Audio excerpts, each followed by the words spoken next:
The night my wife asked me to sit down at our kitchen table, I knew something had shifted. It wasn't the way she said my name, though that was careful enough. It was the way she set her coffee mug down with that particular deliberateness she used when she was about to say something that would alter the shape of our ordinary life. I'd known Julia for 12 years, married for 8 of them, and I'd learned to read the weather in her silences better than any forecast. She was a high school history teacher, the kind who made teenagers care about the Peloponnesian War through sheer force of storytelling. She ran the debate team, volunteered at the local shelter, and could quote Shakespeare in arguments about everything from grocery lists to property taxes. She was steady, predictable in the best way, the center of gravity that kept our small household orbiting in something like harmony. But there were parts of her that had always felt slightly out of focus, like a photograph where the background is soft and blurred. I'd noticed them over the years, small inconsistencies that I'd learned to file away without examining too closely. The way she never talked about her time before teaching, the 3 years she'd spent in her early 20s that she referred to only as consulting work. The way she would sometimes go still and watchful in crowded places, scanning exits and faces with an attention that seemed almost professional. The way she'd once disarmed a drunk man at a family barbecue with a single, fluid motion that left everyone around her wondering what had just happened. Julia had always been the quiet partner, the one who listened more than she spoke, the one who let me fill rooms with my stories while she sat back with that faint, unreadable smile. I'd spent my whole life being the louder husband, the one who'd chosen a visible career in corporate law, the one who'd climbed the ladder and made sure everyone knew exactly which rung he was standing on. And somewhere along the way, without ever meaning to, I'd built an entire identity around being the successful one, the one who'd made something of himself while Julia had chosen the quiet path of a classroom and a comfortable obscurity. That night at the kitchen table, she didn't start with an explanation.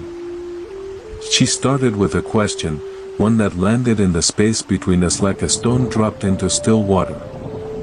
She asked if I remembered the night we'd met, that dinner party at a colleague's house where she'd been introduced as a friend of a friend, and I'd spent the entire evening trying to impress her with stories of depositions and courtroom victories.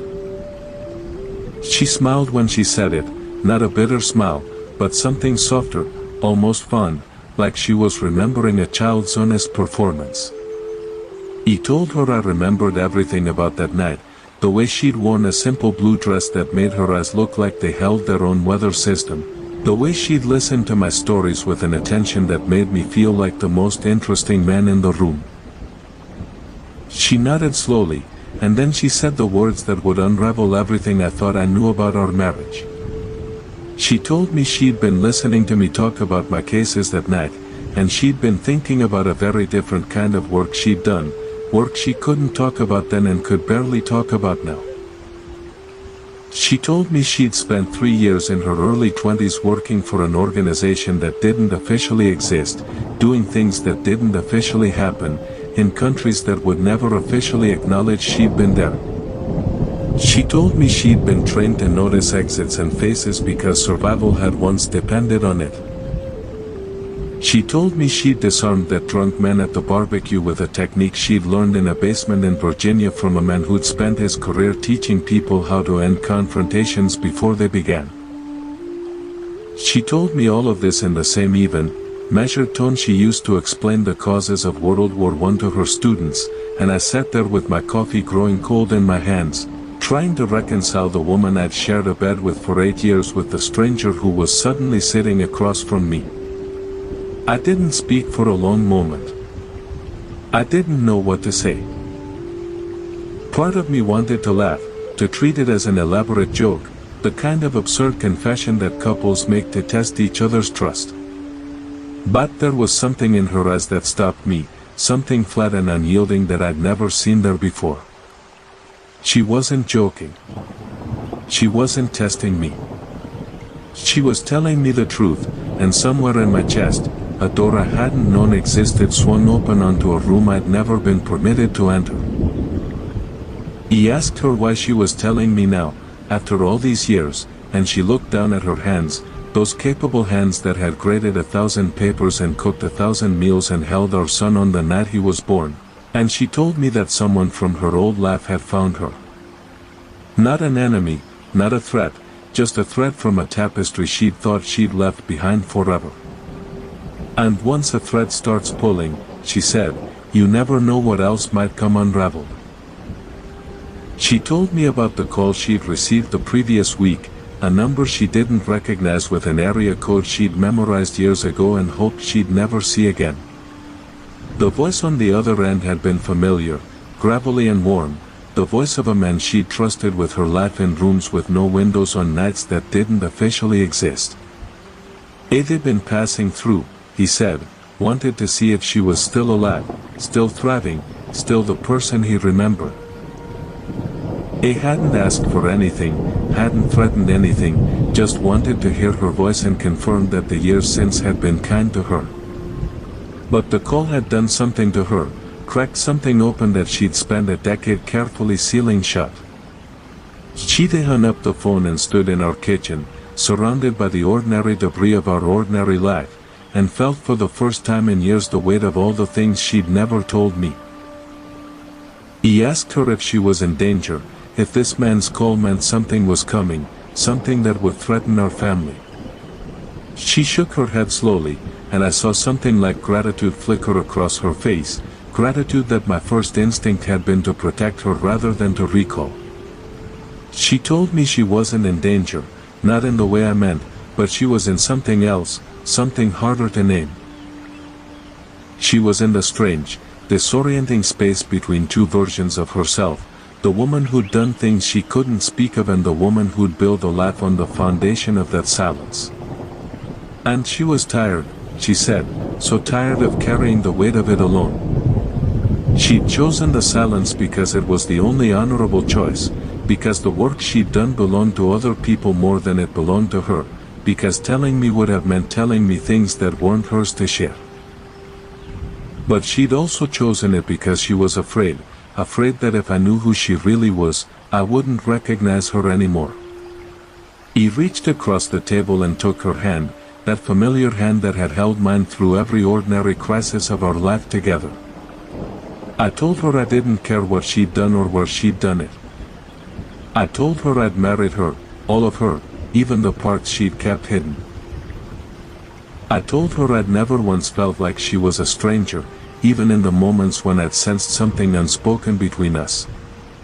She looked at me then with an expression I couldn't quite read, something between relief and sorrow, like she was watching me walk toward a door she wasn't sure she should let me open. She asked if I was sure, if I understood what I was agreeing to, if I was prepared to live with the weight of something I could never fully know. I told her I didn't need to know everything. He just needed to know her. And the strange, quiet truth of that moment was that I meant it more than I'd ever meant anything in my life. The days that followed were strange, weighted with a new kind of intimacy that felt both fragile and immense. Julia didn't tell me everything, couldn't tell me everything, but she told me more than she'd ever told anyone, and I listened the way I should have listened all those years ago. She told me about the training, the sleepless nights, the moments when she'd been sure she wouldn't make it back. She told me about the people she'd worked with, the bonds that had formed in the crucible of shared danger, the way they'd learned to trust each other with their lives because there was no other choice. She told me about the mission that had ended her career, not a failure, but a success that had cost too much, that had left her standing in a foreign city with blood on her hands and a weight in her chest that would never fully lift. She told me she'd walked away because she couldn't carry that weight and still be the person she wanted to be, the person she'd become in the quiet years of teaching and grading and raising our son. He held her through all of it, the tears she'd never let herself shed, the confessions she'd never let herself speak. And somewhere in that long night, I felt something shift inside me too, a recognition that the person I'd loved for so many years had always been more than I'd known, and that the mystery I'd sensed in her wasn't a distance between us, but a depth I'd never been brave enough to explore. He thought about all the times I'd filled rooms with my own stories, my own achievements, my own need to be seen as the successful one. He thought about all the times I'd assumed my work was more important, more demanding, more worthy of recognition.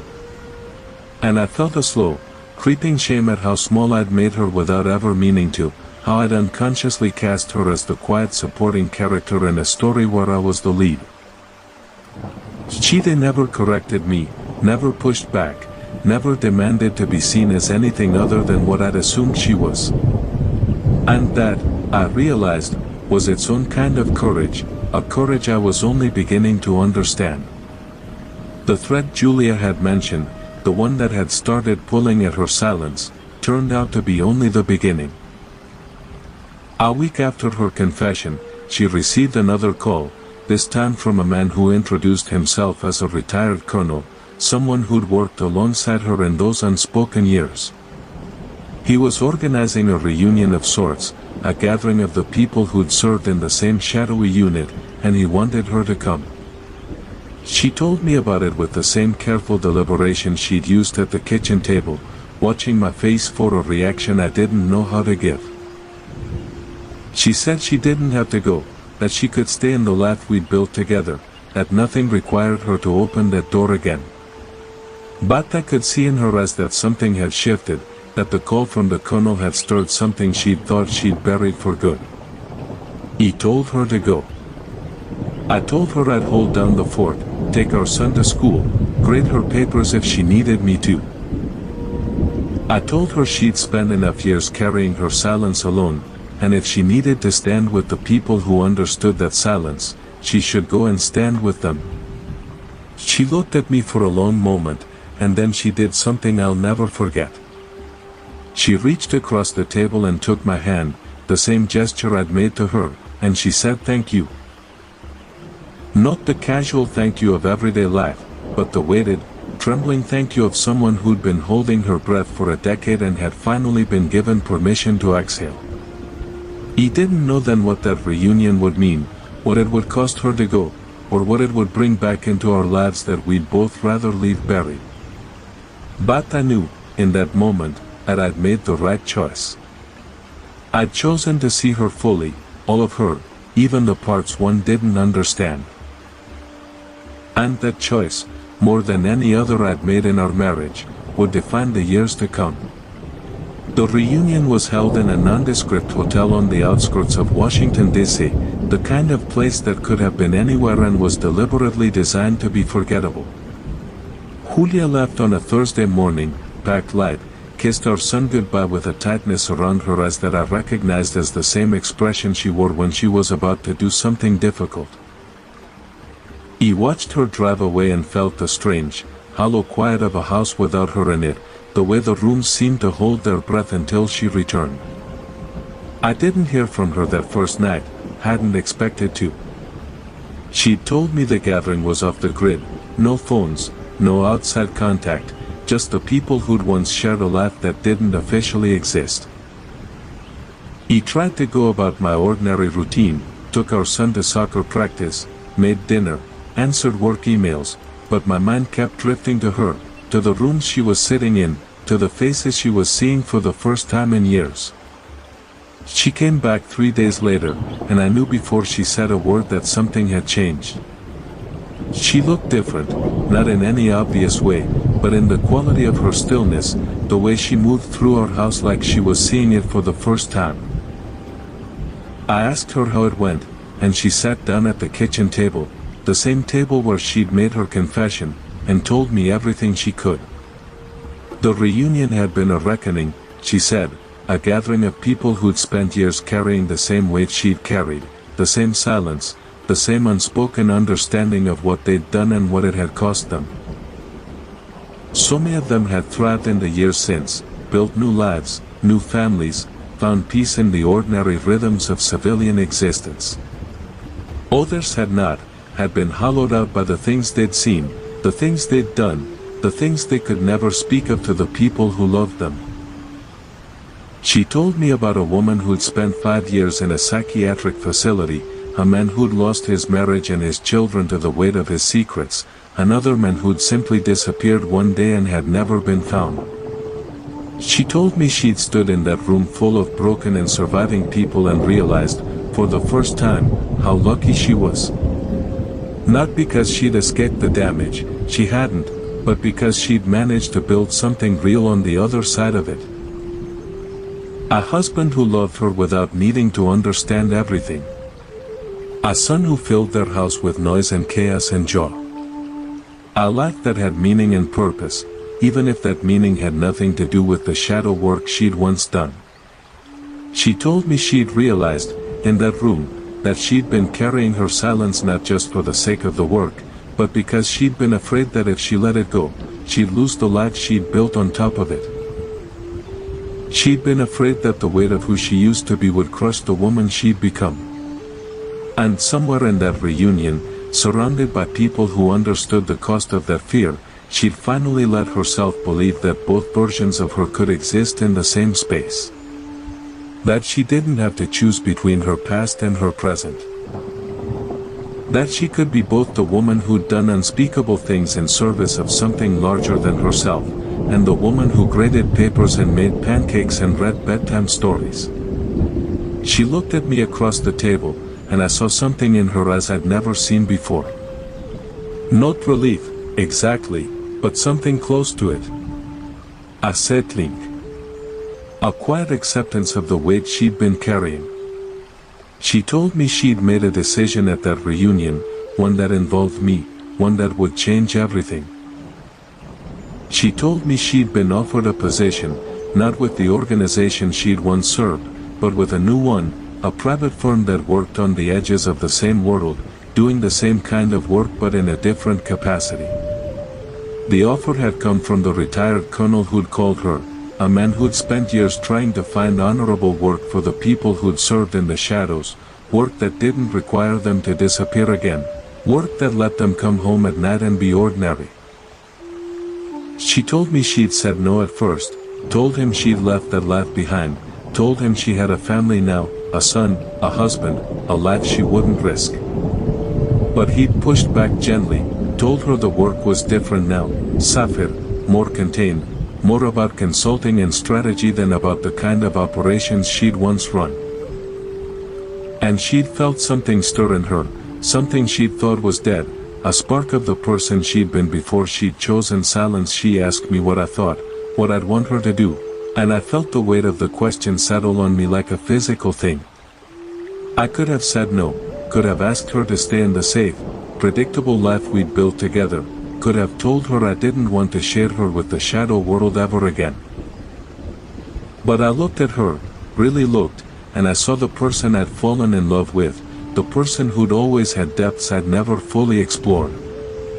I saw the way her eyes lit up when she talked about the reunion, the way her voice carried a new energy, a new purpose. And I realized that the choice I needed to make wasn't about keeping her safe, it was about letting her be whole. I told her I'd support whatever she decided, that I'd be there for her no matter what, that I'd made peace with the parts of her I didn't understand and I wasn't going to start demanding explanations now. She reached across the table and took my hand, and I felt the weight of her gratitude in the way her fingers tightened around mine. She accepted the position 2 weeks later. It meant longer hours, occasional travel, the kind of work she couldn't talk about in detail. But it also meant something else, something I hadn't anticipated. It meant she started coming home later, less burdened, more present in the moments she was with us. The silence that had always hung between us, the unspoken weight of her secrets, began to lift. She still couldn't tell me everything, would never be able to tell me everything, but she didn't need to anymore. I'd seen her fully, all of her, and I'd chosen to stay. And that choice, more than any confession, had opened a door between us that neither of us had known was closed. The first time I saw her in the context of her new work was an accident. I'd driven downtown to pick her up from an evening meeting, the kind that ran late and required her to be in a part of the city I usually avoided. He pulled up outside a nondescript building, the kind that could have housed anything from a law firm to a government contractor, and waited. She emerged a few minutes later, not alone, but with a man I recognized from the reunion, the retired colonel who'd made the offer. They were talking in low, intense tones, and I saw the way she moved, the particular stillness she'd always had in crowded spaces, the way her eyes swept the street before she allowed herself to relax. She saw me in the car and smiled, that warm smile she reserved for me, and the transition from the woman I'd just watched to the woman I was married to was so seamless that I almost wondered if I'd imagined it. She got in the car and kissed my cheek, and I smelled something familiar on her, not perfume, but something else, something metallic and clean that I'd smelled before but never been able to place. I didn't ask. Edie learned not to ask. But I felt a strange pride in her, a recognition that the woman I'd married was more than I'd ever known, that she'd chosen me despite the weight of her secrets, that she trusted me enough to let me see glimpses of the world she'd left behind. I drove us home through the quiet streets of our city, and she talked about the meeting in the careful, guarded way she'd always used, and I listened the way I'd always listened, but something had shifted between us. The distance that had once felt like a wall was now just a door, and I knew that I could walk through it anytime I chose. The following months were marked by a new rhythm in our marriage. Julia's work took her away sometimes, 2 or 3 days at a stretch, and I learned to manage our household without her, the way I'd always done during her longer absences. But something was different now. She called more often, not just to check in, but to share fragments of her day, carefully edited bits of her work that she could talk about without compromising anything. I heard the energy in her voice, the engagement, the sense of purpose that had been missing for longer than I'd realized. And I watched her come home, watched the way she stepped through the door and let the weight of her other life fall away from her, watched her become again the woman I'd married. The woman who made pancakes and read bedtime stories and argued about whether the dishes should go in the dishwasher immediately or soak overnight. She was more present, more joyful, more fully herself than she'd been in years, and I understood, finally, that my choice to support her had been not just about her, but about us. The thread that had started pulling at the reunion continued to unravel in unexpected ways. Old colleagues reached out, people she'd served with who'd found their own paths back to something like ordinary life. So many of them came to visit, and I met them, these quiet, watchful people who moved through our house with a deliberate grace that spoke of training I couldn't imagine. They were kind, warm even, the kind of people you'd never suspect of having done the things they'd done. And I understood, in meeting them, that Julia's silence had been not just about protecting herself, but about protecting me, about shielding me from a world she'd decided I didn't need to enter. I told her that night, lying in bed with the lights off, that I was glad she'd let me in, that I was proud of her, that I didn't feel any less safe knowing the truth. She held me tighter and said nothing, but I felt the weight of her gratitude in the way her body relaxed against mine. The second thread came from an unexpected direction. It was a letter, the old-fashioned kind, delivered to our door by a courier who left before I could ask questions. Julia opened it in the kitchen, and I watched her face go through a series of expressions I couldn't read. Surprise, recognition, something that looked almost like grief. She handed it to me without a word, and I read it carefully, trying to understand. It was from a man she'd served with, someone she'd thought was dead, someone who'd been listed as missing in action in a mission that had never officially happened. The letter was brief, almost matter-of-fact, a confirmation that he was alive and well and living in a country she'd never expected to hear from. It was a thread, she said, a thread from a tapestry she'd thought was finished forever. And once a thread starts pulling, you never know what else might come unraveled. I asked her if she wanted to respond, if she wanted to reach out, to reconnect, to find out what had happened to the men she'd mourned for years.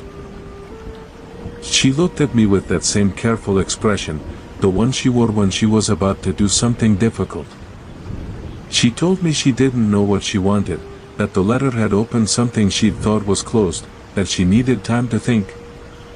He told her she had all the time she needed, that I'd be there for her no matter what, that I understood the weight of the choice she was facing. And she reached across the table and took my hand, that familiar gesture that had become our anchor through the strange season we were navigating. He didn't know then what would come of that letter, what it would mean for our marriage, our family, our future. But I knew, in that moment, that I'd made the right choice, the choice to stay, the choice to see her fully, the choice to love her without conditions or reservations.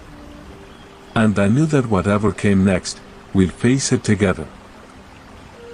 Julia took a week to decide, a week of quiet evenings and long walks and conversations that circled around the letter without ever quite landing on it. I didn't push, didn't ask, just waited with the patient attention I'd learned to give her over the years. Finally, on a Sunday afternoon, she sat me down at the kitchen table and told me she'd decided to respond, not to the letter directly, but to the man who'd sent it, to find out what had happened to him, to understand why he'd resurfaced after all these years. She told me she needed to know, not for the sake of the work, but for her own peace, for the part of her that had never fully accepted his loss. I told her I understood, that I'd support whatever she needed to do, that she didn't have to carry this alone anymore. She looked at me with an expression I'd never seen before, something between gratitude and wonder, like she was seeing me for the first time. And I realized, in that moment, that our marriage had entered a new phase, a phase defined not by secrets and silences, but by the slow, careful work of bringing everything into the light. The weeks that followed were marked by a series of emails, carefully worded, carefully timed, that slowly rebuilt the bridge between Julia and the man she'd thought was dead. She told me about him in fragments, a man named David who'd been her partner on her last mission, the one that had ended her career and nearly ended her life.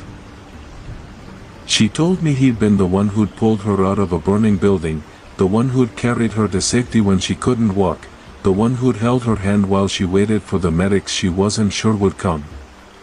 She told me she'd assumed he'd died in the aftermath, that she'd mourned him for years, that she'd never quite forgiven herself for surviving when he hadn't. And now he was alive, living in a small town in the mountains, working as a carpenter, of all things, a man who'd left the shadow world behind for good and found peace in the quiet rhythm of building things with his hands. She asked if I'd meet him, if I'd be willing to travel with her to the small town where he lived, to sit across a table from the man who'd saved her life. He said yes without hesitation, not because I needed to meet him, but because she needed me too. Because she was still learning to trust that the two parts of her life could exist together, that the woman she'd been and the woman she'd become were not enemies but allies. We made the trip on a Saturday, driving through winding mountain roads to a town that seemed to exist outside of time. He met us at a small cafe, this man who'd been dead to the world for so long, and I saw him through Julia's eyes, saw the quiet strength in his face, the careful way he moved, the warmth in his smile when he looked at her. They embraced like old friends, like people who'd been through something together that no one else could understand, and I watched with a strange, quiet peace, knowing that I'd done the right thing by bringing her here. The conversation that followed was careful at first, two people who'd shared a life of secrets learning to talk about it in the presence of someone who'd never been part of that world. But as the afternoon wore on, something loosened between them, the years of silence giving way to the slow, careful work of remembering. Julia asked the questions she'd been carrying for years, and David answered them with the same quiet honesty she'd shown me at our kitchen table. He told her about the aftermath of the mission, the years he'd spent recovering, the decision he'd made to disappear from the world that had almost killed him. He told her he'd thought about her every day, wondered if she'd survived, wondered if she'd found peace. He told her he'd been relieved, when he'd finally tracked her down, to find that she'd built a life worth living, a family, a purpose, a reason to keep going. He told her he'd reached out not because he needed anything from her, but because he needed her to know that he was grateful, that her survival had been his reason to fight, that he'd carried her memory with him through every dark moment of his recovery. He sat back and let them have their moment, the reunion that had been years in the making. I felt a strange pride in Julia, a recognition that she'd navigated the impossible terrain of her past with grace and courage, that she'd found a way to integrate the person she'd been with the person she was becoming. And I felt a quiet gratitude to David, this stranger who'd saved my wife's life, who'd carried her out of a burning building so she could come home to me. We stayed in the small town for the weekend, sharing meals and stories, and I watched the weight lift from Julia's shoulders, watched the last threads of her silence unravel in the presence of someone who understood them completely. It was a gift, I realized, not just for her, but for both of us, a chance to close a door that had been open too long. The drive back was quiet, the kind of quiet that comes after something significant has been resolved. Julia reached over and took my hand, and I felt the familiar warmth of her touch, the anchor that had held me steady through so many years. She didn't say thank you, didn't need to, but I felt her gratitude in the way her fingers tightened around mine. He thought about the journey we'd been on, the slow unraveling of secrets that had once defined our marriage, and I felt a strange peace settle over me. We'd come through the other side, not unscathed, but stronger, more connected, more fully ourselves than we'd ever been. I thought about the boy who'd come to the reunion, the one who'd whispered about a secret he'd found in his father's past, the one who'd learned that the people we love are always more than we know. And I smiled, thinking about how far we'd come, and how much further we had yet to go. The drive back was quiet, the kind of quiet that comes after something significant has been resolved. Julia reached over and took my hand, and I felt the familiar warmth of her touch, the anchor that had held me steady through so many years. She didn't say thank you, didn't need to, but I felt her gratitude in the way her fingers tightened around mine. He thought about the journey we'd been on, the slow unraveling of secrets that had once defined our marriage, and I felt a strange peace settle over me. We'd come through the other side, not unscathed, but stronger, more connected, more fully ourselves than we'd ever been. I thought about the man who'd come to the reunion, the one who'd whispered about a secret he'd found in his father's past, the one who'd learned that the people we love are always more than we know. And I smiled, thinking about how far we'd come, and how much further we had yet to go. But the quiet didn't last. It never does when you're living at the intersection of two worlds, one ordinary and one shadowed. The first sign that something had shifted came 3 weeks after our return from the mountains.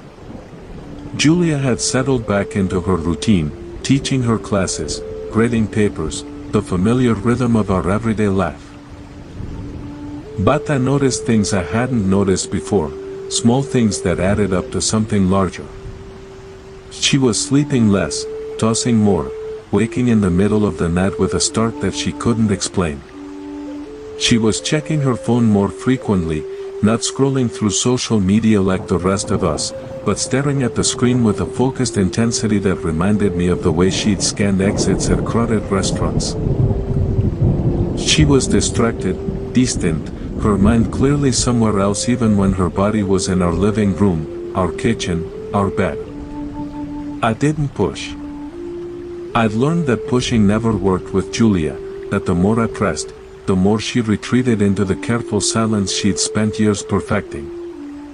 Instead, I waited, the way I'd learned to wait, patient and present, letting her come to me when she was ready. And eventually, she did. It was a Tuesday night, the kind of ordinary evening that had once felt like the bedrock of our life together. We were sitting on the couch, a movie playing on the television that neither of us was watching, and she turned to me with that particular expression I'd come to recognize, the one that meant she was about to say something difficult. She told me that David had called, the man from the mountains, the one who'd been dead to the world for so long. He'd called to warn her, not about a threat to her, but about something else, something that involved the work she'd left behind. She told me there had been a breach, a leak of classified information from the organization she'd once served. Not the kind of leak that makes the news, but the kind that ripples through the shadow world like a stone dropped into still water, sending out concentric circles of consequences that spread far beyond the original event. The information that had been compromised included names, not all of them, but enough to put certain people at risk. People who'd served alongside her. People who'd trusted her with their lives. People who'd built new lives, new families, new identities on the foundation of the silence they'd all agreed to keep. And now that silence was cracking, and the people who depended on it were suddenly vulnerable. David had called to warn her, to tell her to be careful, to let her know that the organization was scrambling to contain the damage, but that the damage was already done. He listened to her tell me this in the same even, measured tone she used to explain world history to her students, and I felt the familiar tightening in my chest that came whenever the shadow world brushed up against our ordinary one. He asked her if she was in danger, if our son was in danger, if there was something we needed to do to protect ourselves. She shook her head slowly, the way she always did when she was considering the weight of a question. She told me she didn't think so, not directly, but the uncertainty was what bothered her. She'd spent years being certain, certain of her training, certain of her team, certain of the walls she'd built around the truth of who she'd been. And now those walls were cracking, and she didn't know which parts of her carefully constructed life might come tumbling down with them. The weeks that followed were marked by a slow, creeping tension that I couldn't quite name. Julia went about her days with the same practiced calm she'd always had, but I could see the strain beneath the surface, the way she held herself a little too still, the way her eyes followed movements in her peripheral vision that I couldn't even see. She started carrying a bag I'd never seen before, a small black messenger bag that she took everywhere, even to the grocery store. She told me it was for her laptop, but I knew better. Either seen the way she handled that bag, the way she kept it close to her body, the way she never let it out of her sight. It was a habit from an old life, one that had resurfaced in response to a new threat. And I felt a strange, protective anger rise in me, not at her, but at the world that had reached across the years to pull her back into its orbit. The first real test came on a Saturday morning, the kind of lazy weekend morning that should have been filled with pancakes and cartoons and the comfortable chaos of family life. We were in the kitchen, our son at the table with a coloring book, when I heard a sound that didn't belong. It was a car, but not the kind of car that usually drove down our street. It was moving slowly, too slowly, the engine idling with a low, deliberate hum that seemed to fill the quiet of our neighborhood.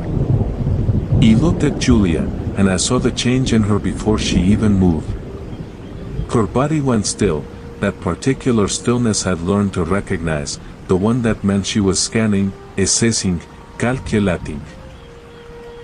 She moved to the window, not directly, but at an angle, the way someone does when they don't want to be seen. She looked out for a long moment, and then she turned to me with an expression I'd never seen on her face before.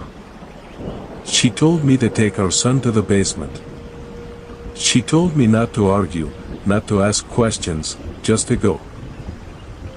Her voice was calm, the same calm she used in emergencies at school, but there was something underneath it, a steeliness that I'd only glimpsed in fragments over the years. I didn't hesitate. He picked up our son, still clutching his coloring book, and carried him down the stairs to the basement, the same basement where we kept holiday decorations and old furniture and the weight bench I'd bought but never used. He sat him on the couch and turned on the television, trying to keep my voice steady as I told him we were playing a game, a quiet game, a game where we stayed very still and very quiet until Mommy came to get us. He looked at me with his big, trusting eyes, and I felt a pang of something that was almost guilt, guilt that I was bringing him into a world he'd never asked to be part of. He heard sounds from upstairs, not loud ones, but the kind of sounds that told me something was happening. Footsteps, controlled and deliberate. Voices, low and urgent. And then a silence that seemed to stretch for an eternity. He sat in the basement with my son on my lap, counting the seconds, waiting for something, anything, that would tell me what was happening in the world above us. My mind raced through possibilities, each one worse than the last. I thought about the life we'd built, the ordinary, comfortable life that had seemed so solid just a few hours earlier. I thought about the secrets Julia had kept, the ones I'd accepted without fully understanding, the ones that had followed her across the years and now stood at our doorstep. He thought about our son, this small, innocent person who had no idea that his parents were living at the edge of a world he'd never known. And I felt a fierce, protective love rise in me, a love that burned through the fear and the uncertainty and left something harder in its place. The basement door opened, and Julia stood at the top of the stairs. She looked different than she had when she'd sent us down, not in any obvious way, but in the quality of her stillness. She was holding something, a phone, I realized, the one from her messenger bag. She told me it was okay, that we could come up, that everything was fine. Her voice was calm, almost too calm, the kind of calm that comes after something significant has been resolved. He carried our son up the stairs, and I saw that the kitchen was exactly as we'd left it, coffee cups on the counter, the morning paper still spread across the table, the ordinary debris of an ordinary Saturday. But there was something else, though. A piece of paper on the table, a photograph I'd never seen before, a picture of Julia in a uniform I didn't recognize, standing with a group of people whose faces she never talked about. She told me to sit down, and I did, my son on my lap, his small hand still clutching his coloring book. She told me that the car outside had belonged to someone from her old organization, someone who'd been sent to warn her in person because the phone lines weren't secure anymore. She told me that the breach had been worse than they'd initially thought, that the information that had been compromised included operational details from the mission she'd been part of, the one that had ended her career and nearly ended her life. She told me that the people who'd been part of that mission were being targeted, not by enemies of the state, but by something more personal, more intimate, a shadow organization that had emerged from the wreckage of the one she'd served. She told me that David, the man from the mountains, had been the first to be targeted, that he'd gone missing 3 days ago, that his small-town home had been found empty with signs of a struggle. He felt the words land like blows, each one heavier than the last. I thought about the man I'd met in that small cafe, the quiet carpenter who'd saved my wife's life, the man who'd built a new existence on the foundation of his silence. I thought about the kindness in his eyes, the warmth in his smile, the way he'd looked at Julia like she was a ghost come back to life. And I felt a cold, sick dread settle in my stomach, the knowledge that the world I'd tried to keep at bay had finally found its way into our lives. He asked Julia what she was going to do, and she looked at me with that same careful expression, the one she wore when she was about to say something I wouldn't want to hear. She told me she was going to find him. She told me she couldn't sit here, in our comfortable kitchen, while the man who'd saved her life was somewhere out there, alone and in danger. She told me she'd left that life behind, but that didn't mean she'd abandoned the people who'd been part of it. She told me she had to go. He looked at her across the table, this woman I'd loved for so many years, and I felt something shift inside me. Not fear, not anger, but a recognition that the choice she was making was the same choice I'd made when I'd chosen to see her fully, to love her without conditions, to stand beside her even when I didn't understand. He told her I'd go with her. I told her she wasn't going to face this alone, not anymore. She started to argue, to tell me it was too dangerous, that I had no training, that I needed to stay with our son. But I cut her off, the way I rarely did, the way that told her I wasn't going to be talked out of this. I told her that our son would be safe with my mother, that I'd already thought of it, that I'd already made the call. I told her that I'd spent years standing on the sidelines of her life, watching her carry the weight of her secrets alone, and I wasn't going to do that anymore. I told her that whatever came next, we'd face it together. She looked at me for a long moment, and I saw something in her eyes I'd never seen before. Not gratitude, exactly, but something close to it. A recognition that she'd finally, after all these years, found someone who would cross the line with her, someone who would stand in the shadow world beside her, someone who would fight for her the way she'd fought for everyone else. She reached across the table and took my hand, that familiar gesture that had become our anchor through so many storms, and she said yes. Used one word, but it carried the weight of everything we'd been through, everything we were about to face. And I felt, in that moment, a strange, quiet peace settle over me, the knowledge that I was exactly where I was supposed to be. We left that night, after our son was safely at my mother's house, after I'd packed a bag with the few things I thought I might need. Julia drove, her hands steady on the wheel, her eyes scanning the road ahead with a focus I'd never seen before. I sat in the passenger seat, my own hands gripping the door handle, trying to understand the shape of the journey we were about to take.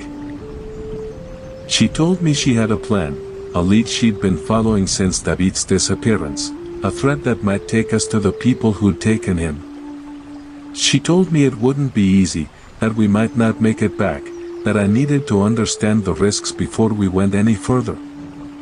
I told her I understood, that I'd made my peace with the risks, that I'd rather face them with her than be safe and alone.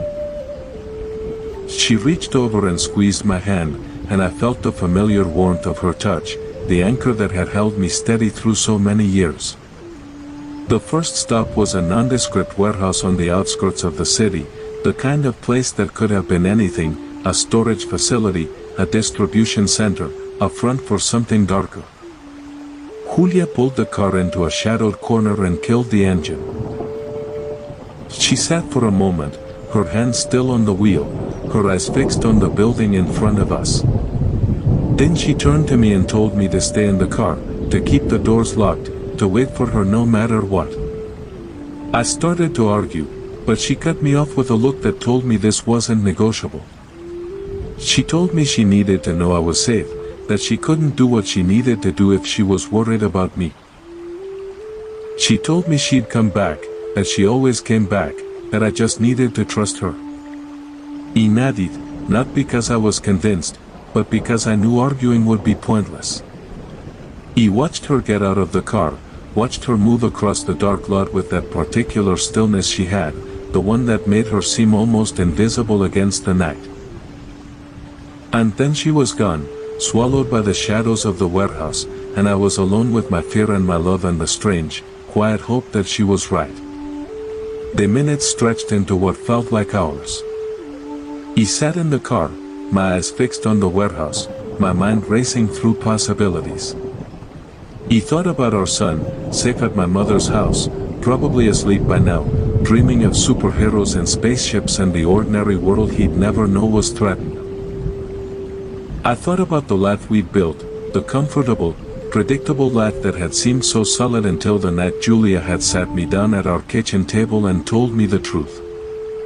I thought about the choice I'd made, the choice to see her fully, the choice to stand beside her, the choice to cross the line into a world I'd never understood. And I felt a strange, quiet certainty settle over me, the knowledge that I'd made the right choice, that whatever came next, I'd face it with her. The warehouse door opened, and Julia emerged, not alone, but with a man I didn't recognize. He was older, silver-haired, with the same quiet stillness she had, the same careful way of moving. They walked quickly across the lot, and I saw that the man was limping slightly, that Julia was supporting him with an arm around his shoulders. He got out of the car, my heart pounding, and met them halfway. The man looked at me with a sharp, assessing gaze, the kind of gaze that told me he'd spent a lifetime reading people. Julia introduced him as Martin, a former colleague, someone who'd been part of the organization she'd served. She told me he'd been the one who'd tipped her off about the warehouse, who'd been watching the people who'd taken David. She told me he'd been injured trying to get information, that he needed help, that we needed to get him somewhere safe. He helped load him into the back seat of the car, and Julia drove us away from the warehouse, her eyes still scanning the road behind us. Martin spoke from the back seat, his voice rough with pain, his words careful and measured. He told us that the people who'd taken David were part of a splinter group, former members of the organization who'd gone rogue, who'd decided that the secrets they'd kept for so long were worth more than the people they'd kept them for.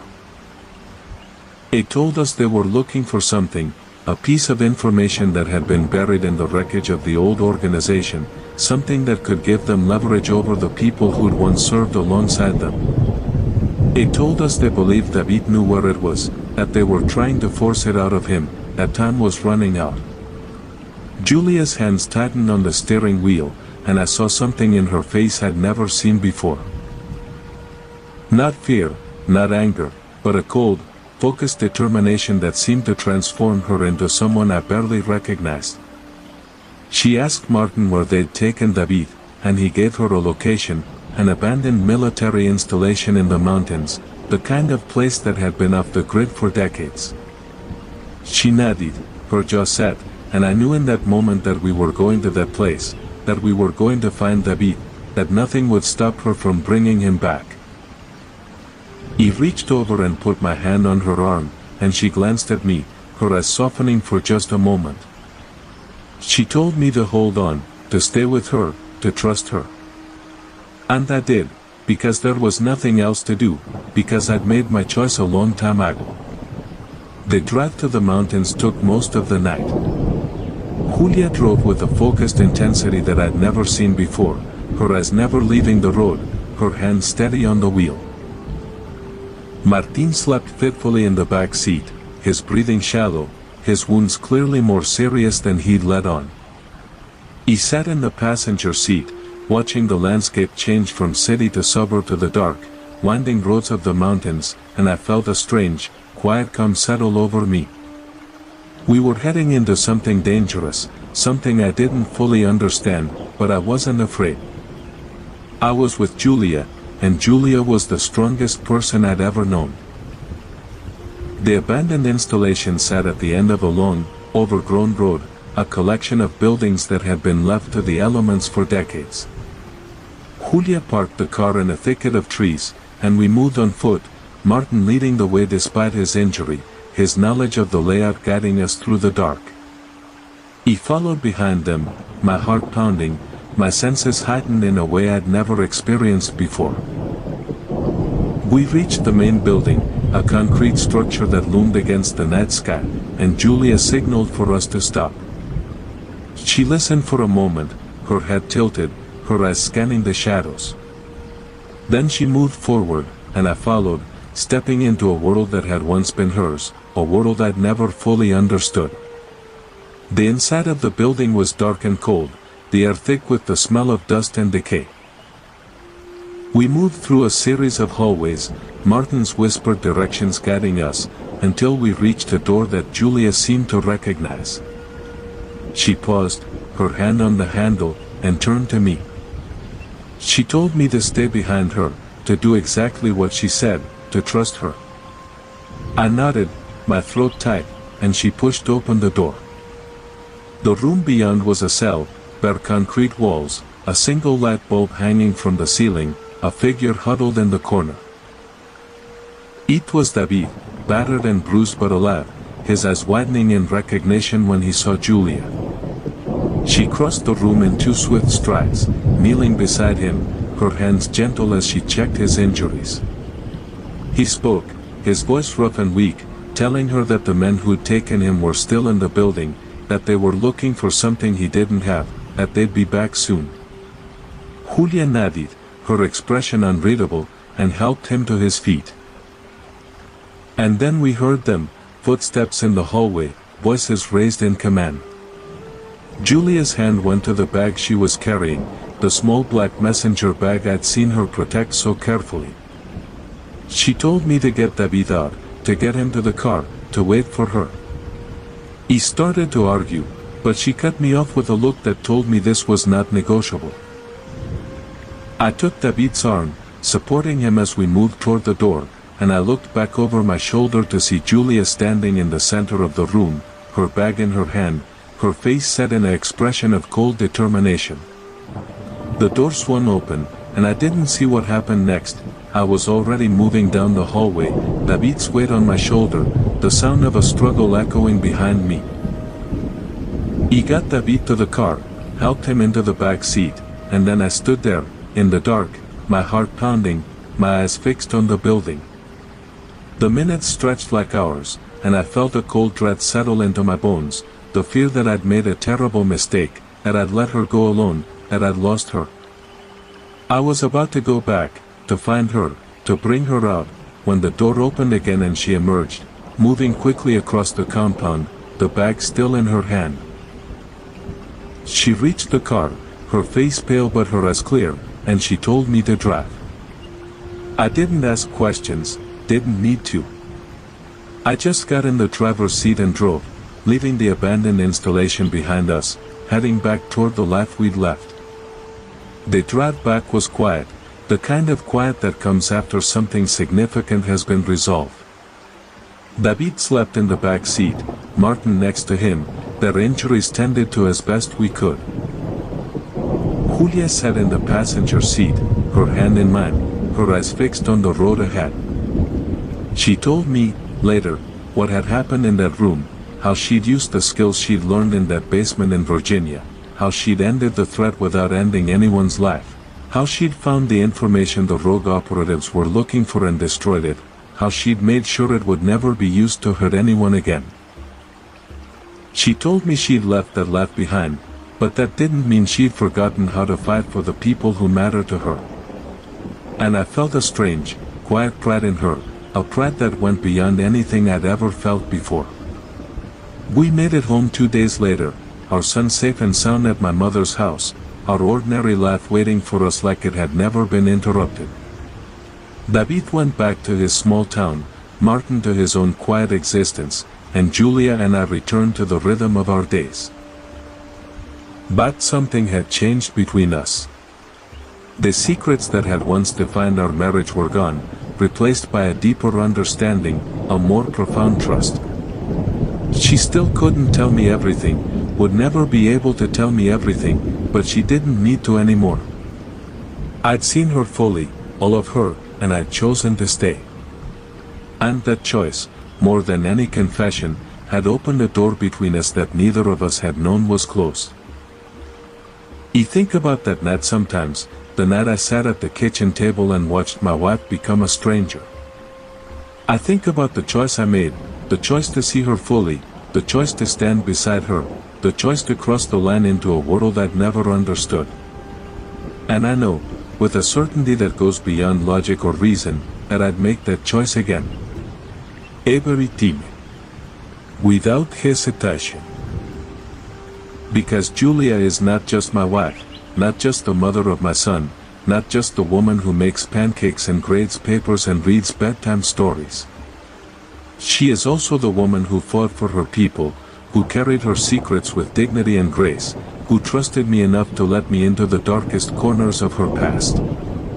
And I am honored, every single day, to stand beside her. The story doesn't end there, of course. It never really does. The threads that connected Julia to her past continue to pull, occasionally, quietly, in ways that reminded us both that the world we'd left behind was still out there. But we faced those threads together, side by side, the way we faced everything else. And somewhere along the way, the distance between her two lives, the one she'd lived and the one she'd chosen, began to close. She found peace, not by forgetting her past, but by integrating it into her present. She became whole, not by leaving her secrets behind, but by sharing them with the person who loved her most. And I learned, in the process, that the greatest gift we can give the people we love is not understanding everything about them, but accepting everything we don't understand. If this story moved you, I'd love to know where it found you tonight. Leave a comment and tell me what part stayed with you the longest. Stories like these remind us that the people we love are always more than we know, and that real strength rarely announces itself. We share stories like this every day, so if you want to make sure you never miss one, go ahead and subscribe. There is always another journey waiting for us to take.